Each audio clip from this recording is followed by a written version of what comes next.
Andy Eigenman abay naging pulutan sa dito po sa channel ni Miss Christy Permin. Pakinggan natin ang ilan sa kanyang mga pinakawalan. But before that, if you haven't subscribed yet to my YouTube channel, please don't forget to like, share, and subscribe at i-hit mo na rin ang notification bell for more showbiz updates. Bago tayo of course magpatuloy sa ating updates for today's video, of course nais ko po munang ipabot ang aking pasasalamat for always watching and trusting this channel. Maraming salamat po sa palagian ninyong panonood at pagsubaybay sa mga updates po natin patungkol sa mga malalaking issue. So, ngayong araw, let's talk about this one kung saan si Miss Christy Permin ay nagbigay ng kanyang saloobin patungkol sa naging attitude or yung mga character at mga itinatago daw di umanong baho ni Miss Andy. Panoorin natin ito. Oo, di ba ngayon, sa ngayon, kinakalkal ng mga netizen. Hindi natin maiwasan. Hindi natin maiwasan talaga ng kakalkalin talaga ng mga alam mo naman, magagaling sila mag-research. O, nare-research nila daw kung minsan daw, ito pag si Andy, pag nalalasing, lalo na noon sa mga bar, na pinupuntahan niya. Ito, siyempre siguro, dala ng alak siguro, gano'n. Siyempre, pag makarinig ka ng mga magandang tugtugin, lalo na yung mga disco, hindi niya siguro maano yung sarili, yung mapigil niya, talagang sasayaw siya sa atin. Matapos ngang pumutok ang issue or scandal patungkol po kay Miss Andy Eigenman at Mr. Filmar Alipayo patungkol sa di umano'y tinuturong third party dito po sa kanilang samahan ng kanyang engaged couple na si Filmar, ay talaga naglitawan po ang ilan sa mga issue patungkol kay Miss Andy. Kahit po talagang pinili ni Miss Andy Eigenman na iwan ang showbiz, ay talagang patuloy pa rin napag-uusapan at nauungkat nga ang ilan sa mga issue ni Miss Andy Eigenman. Sa channel nga ni Miss Christy Permin, sinabi nito na talagang lasengga at lagi nga daw di umanong nasa bar. Ito pong si Miss Andy Eigenman. Ito pa, panoorin natin. Dami-daming kwento ngayon na lumalabas sa social media.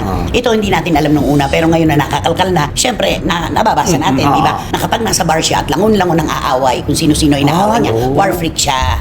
War freak siya. Eh, hindi ka patakataka yung nangyari sa kanila ni Filmar at saka dito kay Pernilla. Pinairal niya emosyon niya eh. Inuna niya emosyon niya, tapos post siya ng post. At saka number 1 si Andy Eigenman, saka post ng kung ano, kaliit-liitan, kalaki-lakihan na impormasyon tungkol sa kanila. Ipopost niya diba? yung Ayan, kaya nakita mo, kaya nagbabalik ang mga tao sa mga kwento dati. Kasi yung history nga eh. Kaya kung ano yung meron siya ngayon, gawin na uulit ngayon. Oo. At saka, nakakalkal yung mga kwento na freak siya pag nasa bar. Kahit sino na lang, masagi lang ng kote, may marinig lang, nang-aaway na. English ng English doon. Kasi at pati English mga kasamahan niya. At saka siya yung talagang kahit maliit, kahit malaking impormasyon tungkol sa kanyang buhay at buhay nila nitong si Filmar. Andyan, nababasa natin. Nakapost yan.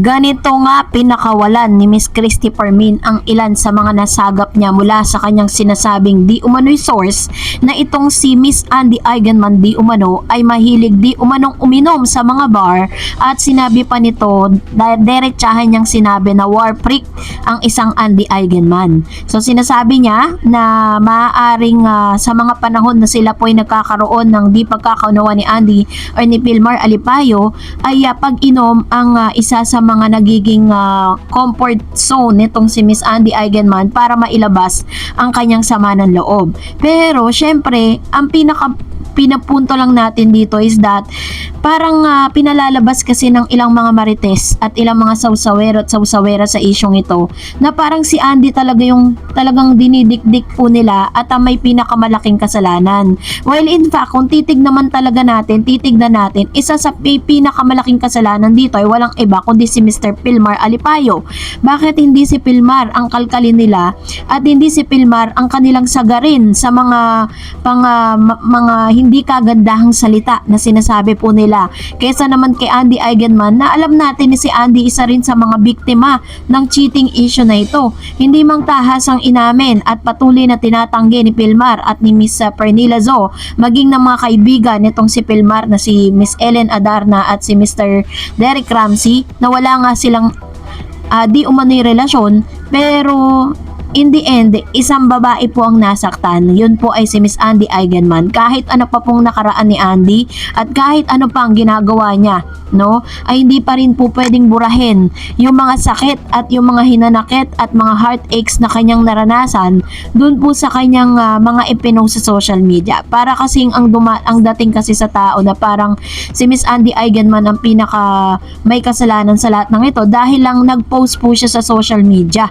So yun po yung nakikita ng ilang mga netizen. Kayo, anong yung saloobin patungkol dito? Fair ba na parang si Andy ang sinisisi sa mga pangyayaring ito? Comment down below. At dahil dyan, magbasa tayo ng mga komento ninyo. Unahin natin si Killer Virus. Di ba may karelasyon na si Pernilla? Bakit di siya kontento sa boyfriend niya? Nang agaw pa siya ng iba na alam naman niya na may asawa at anak na at friend pa siya ni Andy. Anong klase siyang kaibigan? Makati siya. O yan. Ilan lamang yan sa mga masasakit na salita na nararanasan po ni Miss Pernilla Zo dito po sa kanyang kaya po nag-deactivate na rin siya ng kanyang social media dahil talagang pinuputakti po siya ng mga netizen, ano? Pero kung ako kay Miss Pernilla, bakit hindi niya hayaan na magsalita siya sa publiko para ipaliwanag yung kanyang sarili? Sabi ni Miss Tonette, Derek Ramsey, get tattoo with Pernilla, you just want to be famous, right? Okay. Sabi naman ni Miss Talisay, harap-harapang inagaw niya si Pilmar kay Andy. Yan, so ganito naman po yung kanyang assessment with regards to this na parang may agawang nagaganap. Kasi alam nyo po, meron po kasing tinatawag na merong instinct kasi ang mga babae. Kahit anong tanggi ng isang babae na lumalandi sa lalaki, nararamdaman po ng babae yan. Sabi ni Miss Teresita, maraming ganyan, Andy, and best friend ang siyang mang-aahas sa'yo. Kaya be wise, iba kasi yung best friend na may malasakit at may affair. And sabi ni Miss Ernie, if Pernilla decided leave Siargao and Andy's hubby will find a new coach.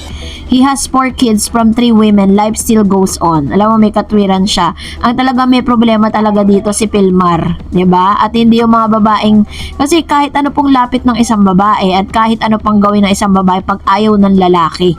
'Di ba? Sabi ni Miss Procola, pauwiin na ninyo si Pernilla kung saan siya nanggaling. Nagbigay lang ng gulo. Ano mga kababayan? Si Derek makialam siya sa nangyari. Di dalhin si Pernilla sa kanilang bahay. Nakakahiya. 'Di ba? Ito naman yung kanyang parang inuutos niya na since sinakampihan mo naman si Pernilla at sinasabi mo that you can sleep with Pernilla even without Ellen Adarna, and iuwi nila si Pernilla sa kanila. Sabi ni Miss Hulavescat, Labscat. Uy, who loves cat? Si Labscat. Derek, palibasa gawain mo. Bagay kayo magkasama sa bahay mo para may dalawang babae sa buhay mo. Hehe, malihilig ka rin sa babae. Ayan. So, ito naman, tuloy pati si Derek at si Ellen, nakakalkal din yung mga issue nila dati. Kasi parang, pag tinignan mo, stalking, sino ba yung nagsasalita? Parang minsan, at stake din yung credibility ng isang tao eh. Sabi ni Miss Leonora Arches, bakit itong si Derek Ramsey mahilig magmarites sa kaso nila Andy? Baka siguro makatawag pansin ng atensyon ng mga film producer, palaos na kasi chismoso. Ayun. So ganito katindi diba? Parang hindi naman natin masisisi ang mga netizen na kampihan si Andy Eigenman, 'di ba? Kahit sabihin natin na parang minsan nakakainis si Andy kasi parang she doesn't even use her brain para po talagang mag-decide kung anong best para sa kanya at sa kanyang mga anak. Sabi naman po ni Anoid Glass Rose, si Derek naman ang agawin niya kay Ellen, doon na siya tumira kay Derek. Sabi ni Miss Mary Jane Kalonge, ngayon siya parang pabiktim dahil hindi makalabas. Tumira siya kay Derek, total naman siya ang pinagtatanggol. So ganoon nga yung ilan sa mga sinasabi ng netizen. Tumira siya kay Derek Ramsey, tapos isama niya na rin si Ellen, 'di ba? Para at least, sabi pa ni Miss Meg, kung hindi siya makalabas, di bumalik siya kung saan siya galing. O kaya, tumira siya kay Derek at asawa niya. Di ba sabi nila kahit magkatabi daw si Derek at Pernilla, wala daw mangyayari. Yun ang sinabi. Which is tama naman. Sinabi naman ni Mr. Derek Ramsey na pwede siyang matulog kahit katabi ni Miss Pernilla. No? Wala pong magiging mali siya or wala magiging problema kay Ellen. Sabi naman ni Ellen, di raw siya selosa. So, yun po yung kanila mga sinasabi. So, that's it for today. For more videos and updates, please don't forget to like and subscribe. And please don't forget to follow my Facebook page, Dar Eds TV. God bless everyone!